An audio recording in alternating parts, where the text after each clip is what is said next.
Welcome back to the Real News Network. I'm Paul Jay in Washington, D.C. And yesterday, the Copenhagen conference wound up. And not much achieved, some say. Others say, well, it got things started. But one thing for sure, targets that are being talked about are unlikely to be met. And what does that mean for the global south? That's what we're going to talk about in this segment. And we're joined again by Adele Morris. She's a fellow and policy director, Climate Energy Economics Project at the Brookings Institute. And Kurt Davies is a research director at Greenpeace. Thanks for joining us again. So is it time to face facts that this objective of not hitting 2 degrees by the end of the century is not going to be met, and the reductions that are being talked about by 2050 ain't happening? And as long as this American politics particularly remains so paralyzed on this, that the global south is going to pay the price for this.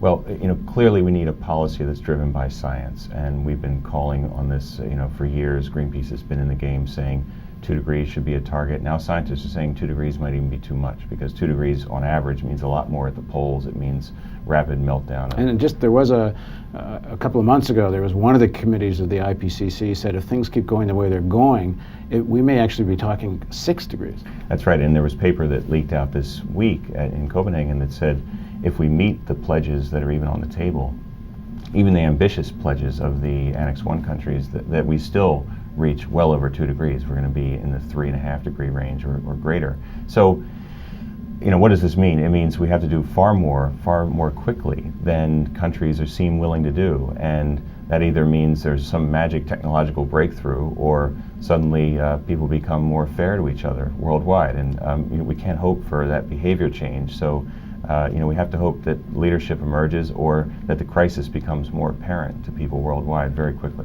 It's almost as if the political leaders and whole sections of the elite don't really believe the science. I mean, if the science is right, Bangladesh is moving to India. The geopolitical implications of the mass migration that's going to happen as various countries, either through famine or flooding, massive movements of populations. In terms of anyone looking at the geopolitics of all this, it's a game changer, but they're not acting that way. Well, certainly the projections of climate change impacts and all the disruptions that are forecast are very compelling. I think what's driving leaders, at least in the United States, is that while we have the long-run risk of climate change, and we can talk about how to define long-run versus short-run, we're in the middle of a really bad recession, and it's a tough economic climate to be talking about measures that are going to constrain the economy in any way. But there's so much evidence that a green economy and you put the stimulus money into a real green economy, you actually solve the problem with growth. You don't have to restrain growth. I have to But when you look at what happened in Detroit, they, instead of turning the auto industry to some engine of a propelling greening of the economy, they slash and burn it. I think it's enormously tempting to characterize a cap and trade program as a growth initiative. Well, I wasn't talking cap and trade. Well, okay. So the main component of the regulatory system that we're contemplating is a constraint on carbon emissions. And if you do that, you might create jobs in the renewable energy sector, and some sectors will grow, other sectors are going to decline. And the net result of that may not be that it's a jobs program. But some of the modeling shows it is. I mean, for example, the retrofitting of buildings, the creation of alternative energy.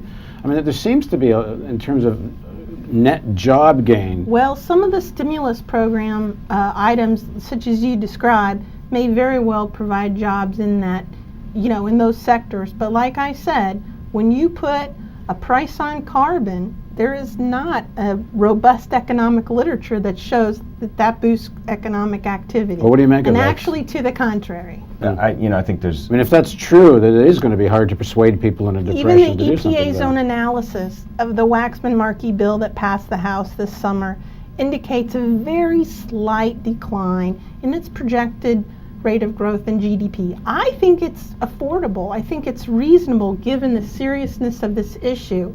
But I also think it indicates it's an overstatement to say that cap and trade boosts economic activity. Again, I'm not saying cap and trade. I mean, this is not far from the argument of the American Petroleum Institute or the Chamber of Commerce, who say this is going to kill jobs, and the line of those who want to kill any bill that comes up, even if it's weak. Okay, it may be their argument, but is it wrong? It's absolutely wrong. I mean, well, it can't be right, because we have no choice but to move to a green economy.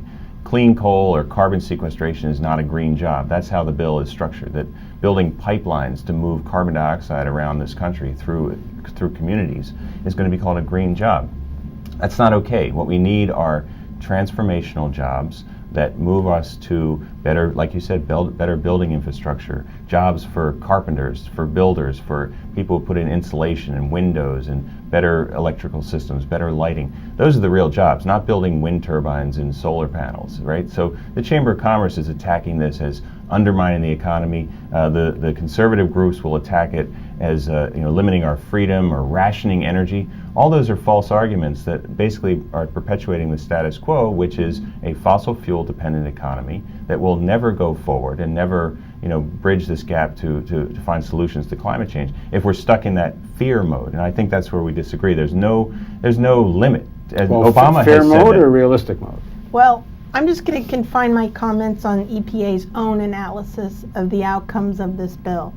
And so I think there are trade-offs you're going to make. You're talking about just this bill. What I was raising was something that goes far beyond the bill. Look, I'm not talking about cap and trade. I'm not talking about this bill. What I'm saying is, if you had a real industrial strategy to invest in Detroit and the whole infrastructure of America, which is what President Obama talked about in the election campaign. In fact, it's one of the things he was elected for. If you really did that, why does green have to be the opponent of growth? I'm not saying green is the opponent of growth. I'm saying that when we aim to protect the environment, we might be making a trade-off, and that trade-off might make a whole lot of sense. But I think we need to be honest with ourselves of what projected energy prices are going to look like when you move away from burnable dirt. And that, and this is the point, we must get out of the business of burning dirt, burning coal and burning oil, burning the earth. And if we don't move to greener sources of energy, which are not nuclear power and not... But Adele's so-called saying, let's be clean coal. realistic about it so people understand there may be various kinds of sacrifices here there in are terms other of growth and employment. This is part of the problem with the prevailing, cap and trade or the structures of these bills, is that there are other alternatives. I mean, basically we need to put a cap on the pollution, it's like any other environmental law, capping the problem, and then find a way to reduce it over time. And there are other solutions. Many are in favor of various forms of taxes. In fact, within this legislation, the government could impose taxes on different things. And then it equitizes things. If you remove the subsidies for fossil fuel, which is part of Obama's promise to the world now, he's said that. If you remove the subsidies, then the price of wind and solar looks pretty even. You can't actually talk about the current economy without talking about what subsidizes the dirty economy. So let's go back to what we were going to talk about in this segment, which is nothing's happening very quickly in the United States, and it's very unlikely to. The legislative agenda is paralyzed in healthcare. There's a war going on in Afghanistan and Iraq. There's who knows how serious one should take the rhetoric about Iran. Right. There's a terrible jobs crisis here. So whatever is possible in terms of green growth and all the rest of it, it ain't happening fast here, and it's not going to happen fast enough to really mitigate the consequences of what's going to happen to the global south. So first of all, what do you think we're likely to see in the next 5, 10, 15 years in the global south, and what will be the consequences of it? Well, clearly what science has shown us and what the projections have shown us is that the poorest on Earth get hit the hardest by climate change. And is that part of why nothing much is happening? Well, it's part of why last week in Copenhagen... It's not like the poorest of the Earth weren't already hit in terms of starvation and lack of clean drinking water. And is the real... They have less power. This is about... The real story is the advanced countries really don't give a damn. There's no reason to really care, is the problem. We care about displaced people, we care about environmental refugees. Military experts are saying this is a crisis because there's going to be more wars driven by environmental refugees, driven by climate change. Many ex-generals have come out and said this is a national security issue for that reason alone, climate change, and we have to solve it just in our own self-interest of not having these displaced populations causing trouble all over the world, if you think very xenophobically. But this is not what's going to help poor people around the world is actually the same green energy revolution. What stuck the talks up was how to transfer that technology, how to provide funding for that is still in the self-interest of corporations, frankly. And they're not willing to give anything away. And no one wants to build new technology in China because they're afraid they'll steal the technology, steal the intellectual property. That's not fair, and that's not going to help people in Africa have cleaner energy sources, or people in sub-Saharan, in South Asia get over it. So what we're stuck on is giant geopolitical, divides that pervade many issues. So how's it going to change? Well, this is like solving, world peace or anything else. There is no real solution. It's going to take many generations to get this done. And that we say today is a first step, or Copenhagen is a first step, is always going to be true. Everything is a first step unless you're just falling backwards. But, the question is how fast you walk. And if we don't walk quickly enough, we're going to have millions of people displaced and harmed and killed by the climate crisis in coming generations. If you could design a piece of legislation that's ideal, forget the politics of what can be passed through the Senate, because everyone seems to want to start in this town with what will the Senate pass, and then you can wind up with Joe Lieberman actually did win it, actually was president. Maybe that's what we're going to find out secretly. It was actually Lieberman won the election. If you don't want to start out with that, what would you like to see? What's the right bill? Well, I think the House has done a lot of work, and I think the Senate can make some improvements. I know Kurt's going to disagree with me, but I think one of the things to do with the bill is to provide some more economic certainty. One of the things I worry about with the bill, when you're setting an emissions cap, you don't know exactly what it's going to cost. And honestly, I think what we really need to do is have a program that sustains through generation and is not vulnerable to the political ups and downs. I'd hate to see the cap and trade get overturned as soon as we have a change in who controls Congress or the White House. So to keep the program on the rails, I think we need to put some limits on how low the price of carbon can go and how high the price of carbon can go. And we can talk about what those levels should be, but we should at least have those constraints so that we know that this program is going to survive fluctuations in the economic environment. I agree with you that having this setting something in place that survives various presidents and the windshield wiper of American politics, when we have George Bush's daughters as presidents someday or something, it has to be everlasting. It has to be something that means enough and is set in stone enough that we get something done. The problem with controlling the price, of course, is that that's exactly what industry wants, is predictability, and they really want no pain.